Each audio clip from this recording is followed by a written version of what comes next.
Hey readers, welcome to the Nonfiction Shelf Series here on the Shelf Addiction Podcast. I'm your host, Tamara Ford, and if you'd like to talk with me about the book reviewed in this episode, you can find me on Twitter and Instagram at Shelf Addiction or in our Facebook group, Shelf Addiction Official. This is the series where I feature one nonfiction title that I've read during the month. If you enjoy nonfiction, then you'll want to keep informed of what I'll be discussing next, and you can do that by subscribing to the Shelf Addiction newsletter. Before we get started, I want to share with you one of the ways you can support Shelf Addiction.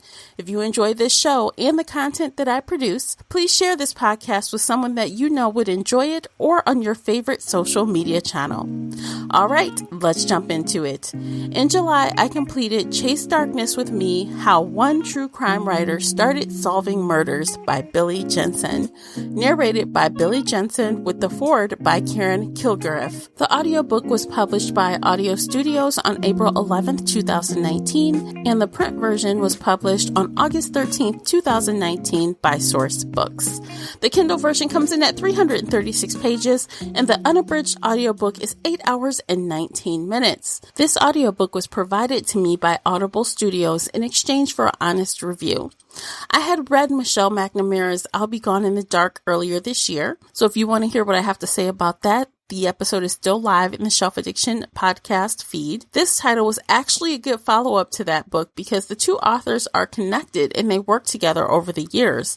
As Michelle and Billy refer to each other in their books, I believe Billy Jensen also helped finish I'll Be Gone in the Dark after Michelle McNamara passed on. So I thought this was a really good time to read it. You know, I had a little break from true crime reading, which I felt that I needed after I finished I'll Be Gone in the Dark. So this was really good timing for me to, kind of see more into that world, especially because the author is related to her as friends and as colleagues. So I thought this would be a really good fit. I always say I'd love to hear memoirs on audiobook, and that holds up for this title too.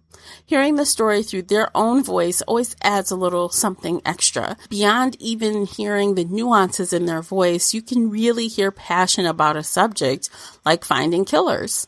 Now, that is one of the things that I really did like about this book, is that the passion coming from Billy Jensen was real. He is serious about this, and he takes it to heart.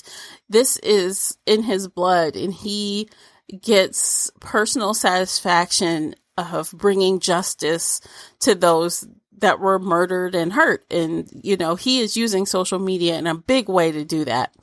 So this story really highlights the power of crowdsourcing, Facebook ads, DNA familial matches, and persistence. Billy really shows us how you have to persevere and keep going in these kind of situations through many examples in his book.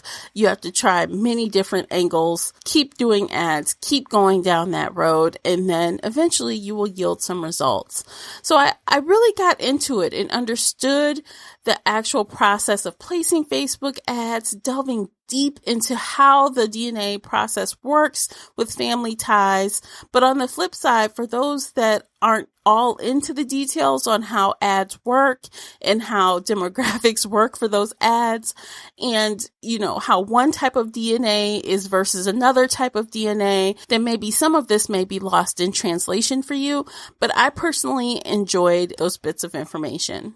With that said, there was also an afterwards that I really enjoyed and appreciated greatly, because Billy goes into how to be a victim advocate in a responsible way, the do's and don'ts for those that read his book and want to help. This is necessary because it will help keep those people trying to help safe. It also helps protect the innocent because, there's nothing worse than accusing someone that didn't actually do it. He also had some detailed step-by-step things to do for those that want to get involved, a bit about what to expect and how to conduct themselves in the world when doing this type of work, which is always good, because there are so many people, they listen to these podcasts, they read these books, and they're like, I want to hunt killers too. And then they just go out willy-nilly and they end up hurting rather than helping. So like I said, I really appreciated the time that he spent at the end of the book to kind of, say, now that you've read my story, now that you know that what I do, let me give you some more nuts and bolts to that. And I really did appreciate that. Now, one little thing that didn't really sit with me at the end, as he's wrapping everything up, Jensen made a comment about those watching too much reality TV should be doing something better, like hunting killers with him instead, encouraging those to put down, the television and other things, and instead of wasting time analyzing, I think he said, The Real Housewives or The Bachelor, become victim advocates. I just think that's a little reckless. Being a victim's advocate is not for everyone. I kind of take offense to the idea that if you're not doing that, if you're not being an advocate for victims, then you're wasting resources and wasting time. Of course, encourage others to help, but don't shame people for other hobbies.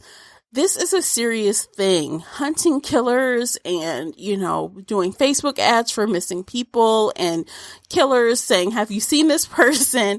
That is dangerous, as he has just pointed out in that same, chapter. So to tell someone to get off their butt watching Real Housewives and become a victim's advocate, that really left a sour taste in my mouth. So I'm going to leave that there. I also like that we got to hear a lot of different stories and that we got to hear about how his methods were used in each situation and what the outcome was, if there was an outcome. Not only that, you do all this hard work and a lot of the times you will not get recognition. So it's a thankless thing that you're going to do. It is important work, and the people that are doing it because they feel passionate about advocating for the victims, not because someone told them they should do it in their spare time. I listened to this in the audiobook format, so of course I'm going to address a few things about the audiobook itself. First off, I think that Billy did a really strong job narrating the book. As I mentioned earlier, he's very passionate and that comes through in his voice, but also he was a good narrator. His pacing was good. I think I might have sped it up to 1.2, so his cadence wasn't too slow naturally, so I just sped it up just a tick. And of course, the audio production was well done, as this was done by, a studio. So that all came through marvelously. As an audiobook, I really enjoyed this and I would recommend it. I listened to this to and from work. I couldn't really listen while I was working at my desk. I feel like I needed to focus on what he was saying. So this wasn't a really good audiobook for when you're doing tasks where you're actually having to pay attention to what you're doing. But on your drive to and from work when you're on autopilot, this is perfect. I rated this audiobook 3 out of 5 bookmarks. I would recommend this book if you enjoy true crime memoirs, and if you enjoyed I'll Be Gone in the Dark, this is a solid book to follow that. It feels honest, and I can appreciate Billy sharing his road to catching killers. Again, it's very intense and serious and thoughtful, and these stories were presented in a way that was respectful to the victims as well as interesting to those that want to hear about how he caught the killers. If you've read or listened to this title, be sure to find me on Facebook in the Shelf Addiction official group and let's talk about it there. I'm going to end things there, and until next time, happy reading. Take care, everyone. If you enjoyed today's book chat episode and would like to show your support, there are a few things you can do. Head on over to Apple Podcasts and leave a positive 5-star review. You can follow me on Twitter at Shelf Addiction. Most importantly, you can share this podcast with friends and family that enjoy all things bookish, including author interviews. Thank you for listening, and until next time, happy reading.